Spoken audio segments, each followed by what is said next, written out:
newspapers before he became the county executive in January 2010. Sorry.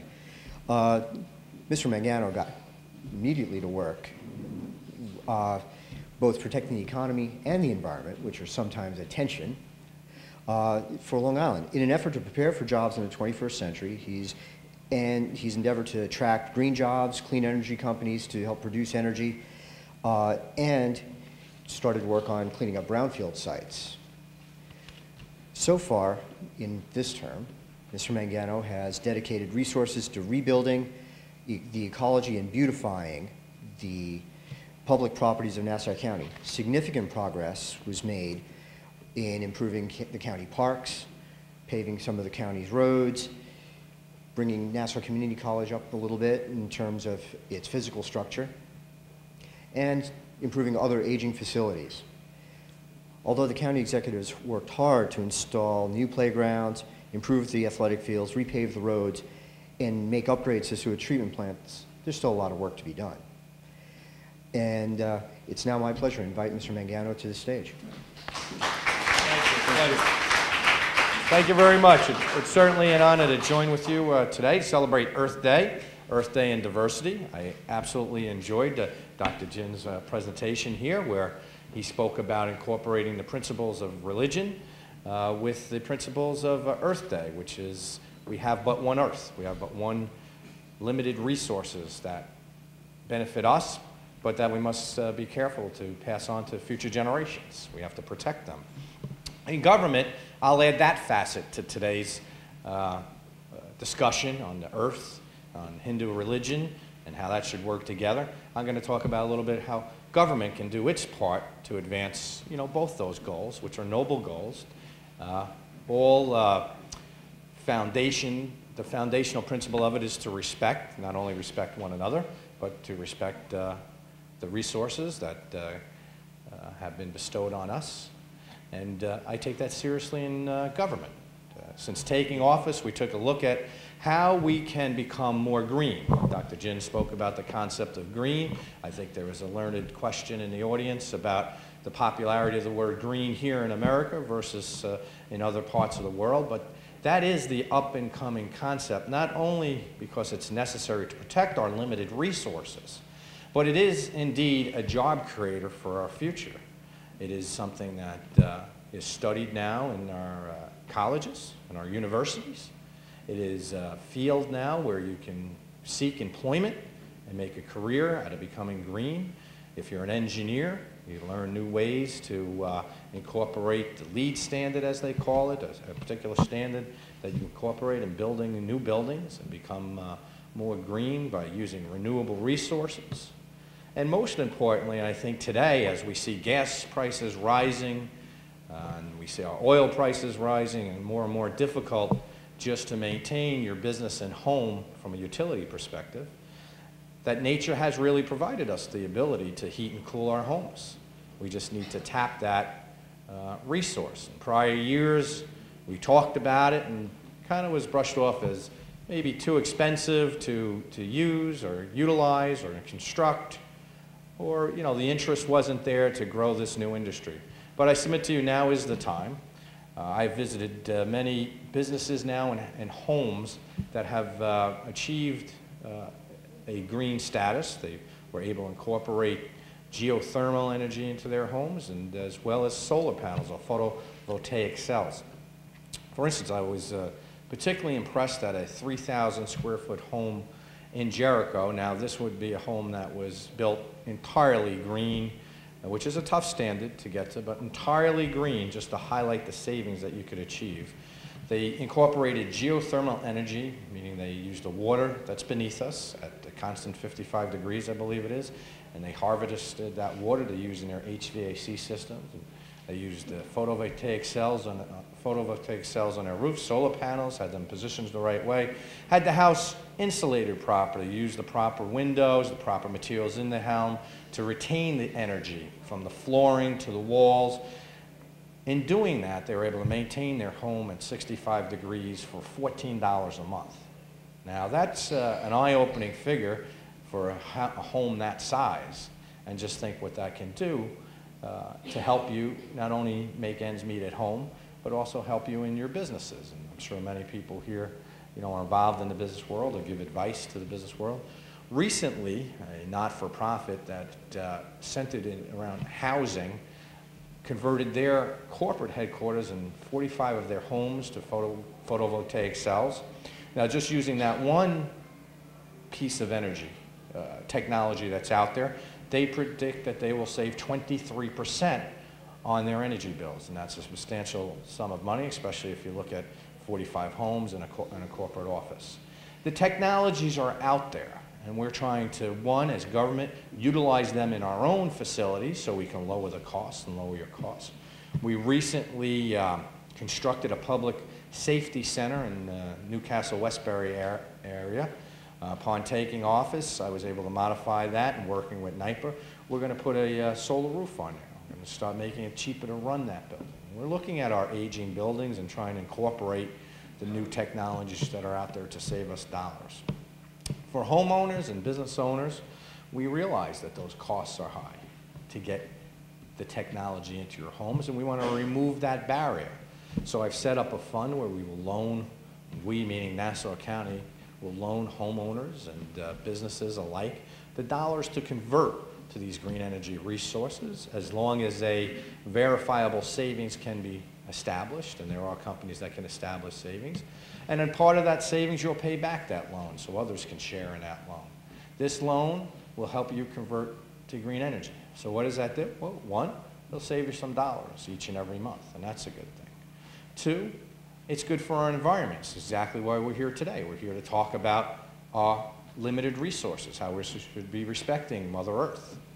We do in our religion. We've done it for hundreds and hundreds of years, centuries and centuries and centuries. Our forefathers and foremothers obviously knew how important it was to protect the earth where they derived their food and sustenance from, to protect their water supply. And it seems the more advanced we get, the more harm that we've done to these very principles in life.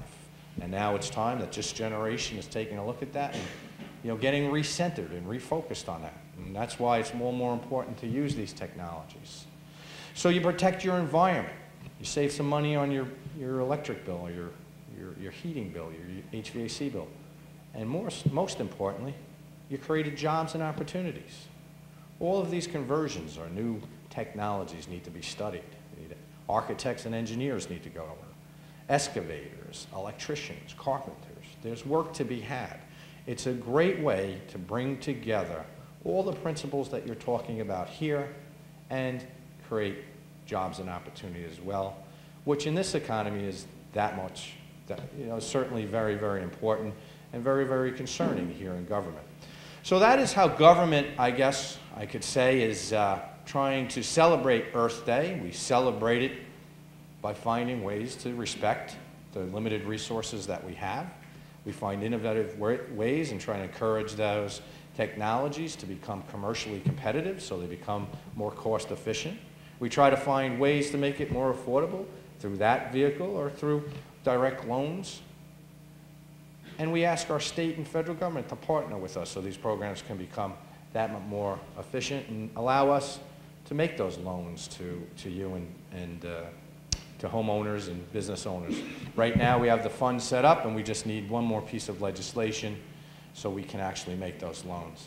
So we're not only thinking about it, we've taken the initiative to enact programs and establish programs and actually construct and save dollars and save the limited resources we have here in government. So I thank you for having me here today. I hope that gives you an overview of how in government our resources are so important and at the forefront. My introduction spoke about what we're doing with our parks as well. We have a wonderful resource in Eisenhower Park.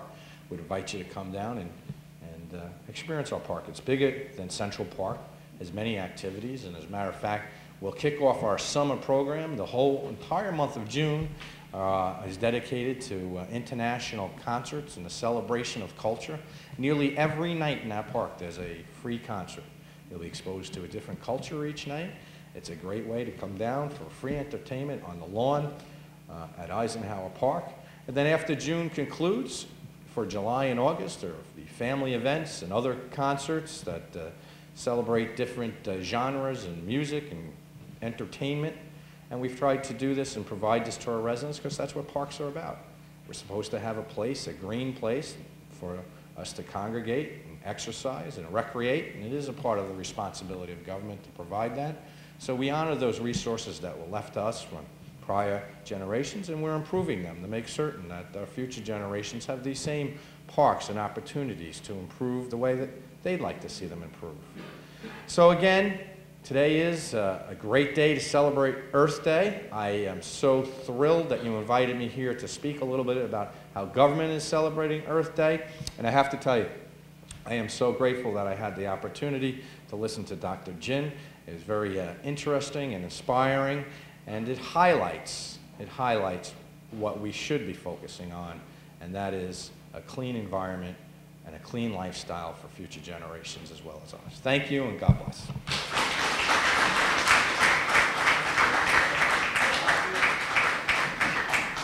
I've been afforded some opportunity to take some questions, so at this point, I'd love to take those questions. Yes, sir. That might won't work in the auto executive. The question is, the county has provided other communities with premises to immediate congregate. Could your office do the same for us? Well, we'd be happy to discuss with you how you could partner and utilize one of our facilities. All of our facilities that are county-owned are open to all our citizens, and we have had other groups, use our facilities for community events such as this to celebrate culture and, even perhaps operate them if the fit is there. So we'd be happy to meet with you or the leader of your organization, and we can discuss what facilities the county owns in the area, how we may use them. And that's how we've been successful as well in my administration. There's been county facilities, they're there, and they're just not used. And there's good people like you that want to put some sweat equity into them, clean them up a little bit, open them up, and the public can use them, and that's what they're there for. So we'd be happy to talk to you about that. Another question? Yes. That's okay. I've heard a little bit about a minor league ballpark or minor league. Oh, let me share with you then, if you would like. I've recently put forth an economic job-generating initiative. It centers around the hub area, which is in Uniondale, where we have our Coliseum. And our Coliseum is 39 years old, it's aging, and in 3 years, the primary tenant, which is the Islanders, their lease expires, and they've basically notified the county that there is a strong likelihood that they will not renew that lease if there's not a new facility.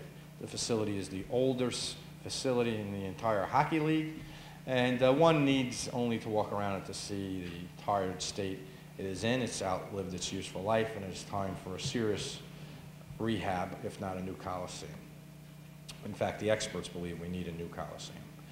To try to redevelop that property, for the last 10 years, there's been several innovative public-private partnerships presented as a way to fund the construction of a new arena. All have failed. You may have heard about the Lighthouse project. It's a nice project, but it failed. Then a modified Lighthouse project, it failed. I spoke about casino gaming as a tool to generate the dollars necessary to pay the debt service so you can build a new arena, and it looks like the time frame for that is not going to meet the 3 years in which we need a new Coliseum. So I'm putting forth a question to the people, and my question is this, and with the support of the legislature, if successful, it will be on a ballot on August 1st for you to decide. Do you want to invest up to $400 million to construct a new arena and then receive a share of the revenue of that new arena plus the sales tax that's generated by that new arena and the ticket tax that's generated by that new arena? And do you want to build a minor league baseball stadium if there is a demand for such and share in the revenue that's generated from that? Why a hockey arena and a minor league baseball stadium as part of a redevelopment plan to create a sports entertainment destination? Well, first, the hockey season. The hockey season goes from October to April.